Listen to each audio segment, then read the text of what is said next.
അസ്സലാമു റമളാൻ 19. ഇമാം അലി കറമല്ലാഹു വജ്ഹു ശത്രുവിന്റെ വെട്ടേറ്റ് കിടപ്പിലായി. 21-ന് ഷഹീദായി. പരമരഹസ്യങ്ങളുടെ ആ തമ്പുരാൻ മറ്റേതോ രഹസ്യത്തിലേക്ക് വിടവാങ്ങി. ജ്ഞാനികൾക്ക് മരണമില്ലെന്ന് പഠിപ്പിച്ച അലിയാർ തങ്ങളെ പിന്നീട് കണ്ടത് ജ്ഞാനികൾ മാത്രം. ഇമാം മഹദി അലൈഹിസ്സലാമിലേക്ക് നയിക്കുന്ന ഓരോ ആത്മീയ ഗുരുവിന്റെയും രഹസ്യമായി ഇമാം അലി കറമല്ലാഹു വജ്ഹു ഇന്നും നിലകൊള്ളുന്നു. ജ്ഞാനത്തിന് ഒരു നാടോ നഗരമോ ഉണ്ടെങ്കിൽ, അവിടേക്കൊരാൾ യാത്ര പുറപ്പെട്ടിട്ടുണ്ടെങ്കിൽ, അയാളുടെ ഒഴിച്ചുകൂടാനാകാത്ത ലക്ഷ്യസ്ഥാനമാണ് ഇമാം അലി കറമല്ലാഹു വജ്ഹു. ഞാൻ അറിവിന്റെ നഗരിയാണെന്നും അലി അതിന്റെ കവാടമാണെന്നുമാണ് തിരുനബി സല്ലല്ലാഹു അലൈഹി വസല്ലം ഉണർത്തിയത്. വായിച്ചാൽ കിട്ടാത്ത അർത്ഥമുള്ള വരികൾ, കുട്ടികളെ പാടിപ്പഠിപ്പിക്കാറുള്ള കൊച്ചു മര്യാദകൾ മുതൽ ആത്മീയ ഗുരുക്കന്മാർ പറയാൻ കൂട്ടാക്കാത്ത മഹാരഹസ്യങ്ങൾ വരെ അലി റളിയല്ലാഹു അൻഹുവിൽ അടങ്ങിയിരിക്കുന്നു. ഇമാം അലി റളിയല്ലാഹു അൻഹുവിന്റെ ബാഹ്യ ജീവിതമോ ആന്തരിക രഹസ്യമോ എത്തിപ്പിടിക്കാനാകാത്ത അതിശയമാണ്.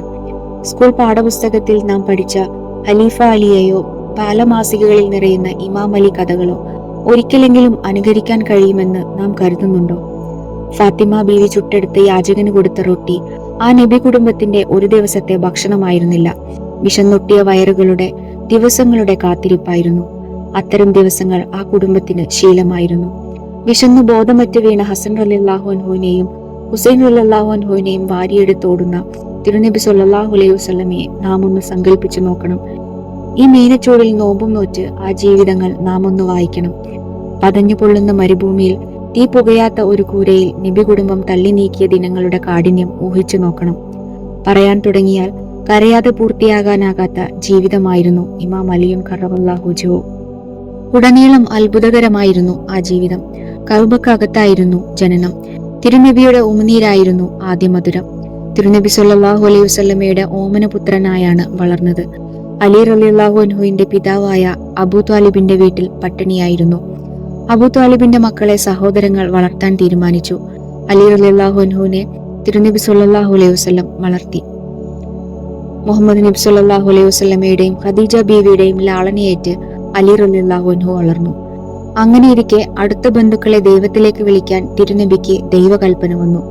അതിനായി നബി സല്ലല്ലാഹു അലൈഹി വസല്ലം മക്ക പ്രമാണിമാരായ അടുത്ത ബന്ധുക്കളെ വിരുന്നിന് വിളിച്ചു. ആദ്യ വിരുന്നിൽ സംസാരിക്കാൻ അവസരമൊത്തില്ല. രണ്ടാമതും വിരുന്നിന് വിളിച്ചു. വിഷയം പറഞ്ഞു. ദൈവത്തിന്റെ പ്രവാചകൻ എന്ന നിലയിൽ തന്നെ സഹായിക്കാൻ ആരുണ്ടെന്ന് ചോദിച്ചു. ഒരു കുട്ടിയൊഴികെ ആരും കൈ ഉയർത്തിയില്ല. അലിയാരായിരുന്നു ആ കുട്ടി. അന്ന് 13 വയസ്സ് മാത്രമായിരുന്നു പ്രായം. അതൊരു പരിഹാസ്യ രംഗമായിരുന്നിട്ടും തന്റെ സഹോദരനും വസിയും പ്രതിനിധിയുമായി ആ കുട്ടിയെ തിരുനബി സല്ലല്ലാഹു അലൈഹി വസല്ലം പ്രഖ്യാപിച്ചു. നബിയെ വധിക്കാൻ ശത്രുക്കൾ വീട് വളഞ്ഞ രാത്രി 18 ഗോത്രങ്ങളിൽ നിന്ന് തിരഞ്ഞെടുക്കപ്പെട്ട യുവാക്കൾ ആയുധവുമായി പുറത്തു കാത്തിരുന്നു. യാസീൻ അധ്യായത്തിലെ നാം അവരെ മൂടിക്കളഞ്ഞു, അവർക്ക് കണ്ണ് കാണാതായി എന്നർത്ഥം വരുന്ന സൂക്തം മോദി നബി സല്ലല്ലാഹു അലൈഹി വസല്ലം മണ്ണ് വാരിയെറിഞ്ഞു. അല്പസമയത്തേക്ക് അവർക്കെല്ലാം അന്ധത ബാധിച്ചു. തിരുനബി സല്ലല്ലാഹു അലൈഹി വസല്ലം അവിടെ നിന്ന് രക്ഷപ്പെട്ടു. കട്ടിലിൽ പകരം കിടന്നത് അലി റളിയല്ലാഹു അൻഹു ആയിരുന്നു. ബലിക്കല്ലിൽ എന്ന പോലൊരു കിടത്തമായിരുന്നു അത്. അലി റളിയല്ലാഹു അൻഹുവിന്റെ സമർപ്പണമായിരുന്നു അത്. തിരുനബി സല്ലല്ലാഹു അലൈഹി വസല്ലമയുടെ പ്രാതിനിധ്യമായിരുന്നു അത്. ബദ്ർ യുദ്ധം തുടങ്ങുന്നതിന് മുമ്പ് ദന്തയുദ്ധത്തിന് മക്കക്കാരെ തന്നെ വേണമെന്ന് ശത്രുക്കൾ ആക്രോശിച്ചു. തിരുനബി സല്ലല്ലാഹു അലൈഹി വസല്ലം മുന്നിലേക്ക് നിർത്തിയ 3 പേരും തന്റെ കുടുംബാംഗങ്ങൾ തന്നെയായിരുന്നു. അതിലൊരാൾ അലി റളിയല്ലാഹു അൻഹു ആയിരുന്നു. ഖൈബർ യുദ്ധ തലേന്ന് തിരുനബി സല്ലല്ലാഹു അലൈഹി വസല്ലം പറഞ്ഞു, അള്ളാഹുവിനെയും റസൂലിനെയും സ്നേഹിക്കുന്ന, അള്ളാഹുവും റസൂലും സ്നേഹിക്കുന്ന ഒരാൾക്ക് നാളെ ഞാൻ ഈ പതാക നൽകും. അദ്ദേഹം നമുക്ക് വിജയം നൽകുകയും ചെയ്യും. അടുത്ത ദിവസം തിരുനബി സല്ലല്ലാഹു അലൈഹി വസല്ലം അലി റളിയല്ലാഹു അൻഹുവിനെ വിളിച്ചു വരുത്തി പതാക നൽകി. ശത്രുക്കളുടെ 10-1 സൈന്യവുമായി ഇറങ്ങിയിട്ടും ഇമാം അലി കറമല്ലാഹു വജ്ഹു വിജയത്തിലേക്ക് പതാകയേന്തി. നജറാനിലെ നസ്രാണികളും തിരുനബി സല്ലല്ലാഹു അലൈഹി വസല്ലമയും തമ്മിലുണ്ടായ സംവാദം മുബാഹലയിലെത്തി. സത്യം ബോധ്യമായിട്ടും അംഗീകരിക്കാത്തതിന് മുബാഹല ചെയ്യാൻ തിരുനബിക്ക് ദൈവകൽപ്പന വരികയായിരുന്നു. സത്യവാദികൾക്ക് സർവത്ര നാശത്തിനായുള്ള പ്രാർത്ഥനയാണ് മുബാഹല. ഞങ്ങളുടെ മക്കളെയും നിങ്ങളുടെ മക്കളെയും, ഞങ്ങളുടെ സ്ത്രീകളെയും നിങ്ങളുടെ സ്ത്രീകളെയും, ഞങ്ങളുടെ നഫ്സുകളെയും നിങ്ങളുടെ നഫ്സുകളെയും വിളിക്കാം. ഖുർആനിക കൽപ്പന പ്രകാരം നബി സല്ലല്ലാഹു അലൈഹി വസല്ലം അവരെ അറിയിച്ചു. അവരത് അംഗീകരിച്ചു. ഹസൻ റളിയല്ലാഹു അൻഹുവും ഹുസൈൻ റളിയല്ലാഹു അൻഹുവുമായിരുന്നു നബി സല്ലല്ലാഹു അലൈഹി വസല്ലം വിളിച്ച മക്കൾ. സ്ത്രീകളായി പല പേരുണ്ടായിട്ടും ഫാത്തിമ ബീവിയെ മാത്രം വിളിച്ചു. നഫ്സുകളായി നബി സല്ലല്ലാഹു അലൈഹി വസല്ലമയും അലി റളിയല്ലാഹു അൻഹുവും വന്നു. ആ വരവ് കണ്ടു ഭയന്ന നജ്റാനികൾ പിന്മാറി.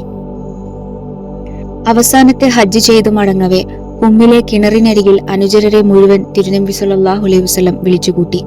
അവിടെ വെച്ച് അലിയാരുടെ കൈ പിടിച്ചുയർത്തിക്കൊണ്ട് തിരുമേനി സല്ലല്ലാഹു അലൈഹി വസല്ലം പറഞ്ഞു, ഞാൻ ആർക്കെല്ലാം യജമാനരാണോ അവർക്ക് അലിയും യജമാനനാണ്. കാലം എത്ര ചെന്നാലും തിരുനബിയിലേക്കുള്ള വഴി ഇവിടെ നീണ്ടു നിവർന്നു കിടക്കും. അതിലൂടെ വഴി കാട്ടുന്ന ഒരാൾ അലി റളിയല്ലാഹു അൻഹുവിനെ യജമാനനായി കണ്ടിരിക്കും. കാണാലോകത്തെ ഇമാം അലി കറമല്ലാഹു വജ്ഹു കൂടുതൽ അത്ഭുതമാണ്. സൂഫി ആധ്യാത്മ മാർഗങ്ങളിലെല്ലാം ഇമാം അലിയുടെ ഇമാമത്ത് നടന്നുകൊണ്ടേയിരിക്കുന്നു. ഖിലാഫത്തിന്റെ പൂർത്തീകരണമായും വിലായത്തിന്റെ പ്രാരംഭമായും കണക്കാക്കപ്പെടുന്നു. വെളിച്ചം, രഹസ്യം, മൗല തുടങ്ങിയ അത്യുന്നത വിശേഷണങ്ങളാലാണ് ആന്തരിക ലോകത്ത് ഇമാം അലി കറമല്ലാഹു വജ്ഹു അലങ്കരിക്കപ്പെട്ടിരിക്കുന്നത്. മുഅ്മിനുകളുടെ മൗല, മുശ്രിക്കുകളുടെയും മഗ്രിബുകളുടെയും പ്രകാശം, രഹസ്യങ്ങളെ വെളിപ്പെടുത്തുന്നവൻ, വെളിച്ചങ്ങളുടെ വിതരണക്കാരൻ എന്നിങ്ങനെ പോകുന്നു സൂഫികൾക്കിടയിലെ അലിയുൻ കറമല്ലാഹു വജ്ഹു. റമളാൻ 19 സുബ്ഹി നമസ്കാരത്തിന് നേതൃത്വം നൽകിക്കൊണ്ടിരിക്കെ അബ്ദുറഹ്മാൻ ബിൻ മുൽജിം എന്നയാൾ വിഷമൂട്ടിയ വാളുകൊണ്ട് ഇമാം അലി റളിയല്ലാഹു അൻഹുവിന്റെ ശിരസിന് വെട്ടി. കഅബയുടെ നാഥൻ തന്നെ സത്യം, ഞാൻ വിജയിച്ചു എന്നതായിരുന്നു വെട്ടേറ്റ അലിയാരുടെ പ്രതികരണം. 2 ദിവസം കിടപ്പിലായി. നോമ്പുതുറ സമയം പിന്നിട്ടതോടെ റമളാൻ 21 ഇമാം അലി കറമല്ലാഹു വജ്ഹു വിടവാങ്ങി. ശുശ്രൂഷകൾക്കു ശേഷം ആ ശരീരവുമായി മക്കളായ ഹസൻ റളിയല്ലാഹു അൻഹുവും ഹുസൈൻ റളിയല്ലാഹു അൻഹുവും ഇരുട്ടിലേക്ക് മറഞ്ഞു. രഹസ്യങ്ങളുടെ നായകൻ രഹസ്യമായി തന്നെ പിൻവാങ്ങി. നജ്റാനിലെ നസ്രാണികൾ ഭയന്ന ആ 5 പേർ 5 വ്യക്തികളായിരുന്നില്ല, 5 സത്യങ്ങളായിരുന്നു. അവർക്ക് പിന്നിൽ ഓരോ മനുഷ്യന്റെയും സൃഷ്ടി രഹസ്യം നിലകൊള്ളുന്നു. അത് തിരിച്ചറിഞ്ഞവരുടെ കാലം നമ്മുടെ നാട്ടിലും ഉണ്ടായിരുന്നു. അള്ളാഹു എന്ന വട്ടത്തിനു ചുറ്റും അവർ 5 പേർ സ്ഥാനം പിടിച്ച കളർ കലണ്ടറുകൾ തൂങ്ങിയിരുന്ന കോലായകൾ ഇവിടെ ഉണ്ടായിരുന്നു. മതസംഘടന കെട്ടിയുള്ള പരിഷ്കരണത്തിന്റെ ഊക്കിൽ പഴയതെല്ലാം നാം ഊരിക്കളഞ്ഞു. ചുറ്റും പഞ്ചുതന്നില്ലാത്ത വെറും വട്ടപൂജ്യമായി നാം പരിണമിച്ചു. പഞ്ചുതൻ വെറും ചുവർ ചിത്രങ്ങളല്ല, ജീവന്റെ നേർ സത്യങ്ങളാണ്. കഅബക്കകത്ത് ജനിച്ച് കഅബയുടെ നാഥനെ സത്യം ചെയ്ത് ഷഹാദത്ത് പുൽകുമ്പോൾ ഇമാം അലിയാർ തങ്ങൾ കഅബയിലേക്ക് തിരിഞ്ഞ് പള്ളി മെഹ്റാബിലായിരുന്നു. അകപ്പൊരുളുകളിലേക്ക് കണ്ണെത്തുന്നില്ലെങ്കിൽ ഈ പകൽ കാഴ്ചകളിലേക്കെങ്കിലും നോക്ക്. അറിവുകൊണ്ട് മുന്തിക്കപ്പെടുന്ന ഓരോ ഇമാമിന്റെയും ഏറ്റവും മുന്നിലെ മെഹ്റാബിൽ നിനക്ക് ഇമാം അലിയെ കാണാം. അഹ്ലുബൈത്തിന്റെയും ജ്ഞാനമാർഗങ്ങളുടെയും ഇമാമിനെ, മുറിയാത്ത നമസ്കാരങ്ങളുടെയും ശ്വാസഗതികളുടെയും ഇമാമിനെ, ചതിച്ചു വീഴ്ത്തുന്ന ഓരോ തുള്ളി ചോരയിലും പൂക്കുന്ന നബി കുടുംബത്തിലെ പിതാവിനെ. മൗലാന വ മൗലൽ മുഅ്മിനീൻ സയ്യിദുന ഇമാം അലിയുൻ കറമല്ലാഹു വജ്ഹു. رحمك الله يا أبا الحسن، كنت أول القوم إسلاما وأخلصهم إيمانا وأشدهم يقينا وأخوفهم لله عز وجل وأعظمهم عناء وأحوطهم على رسول الله صلى الله عليه وآله وآمنهم على أصحابه وأفضلهم مناقبا وأكرمهم سوابقا وأرفعهم درجة وأقربهم من رسول الله صلى الله عليه وآله وأشبههم به هديا وخلقا وسمتا وفعلا وأشرفهم منزلة وأكرمهم عليه.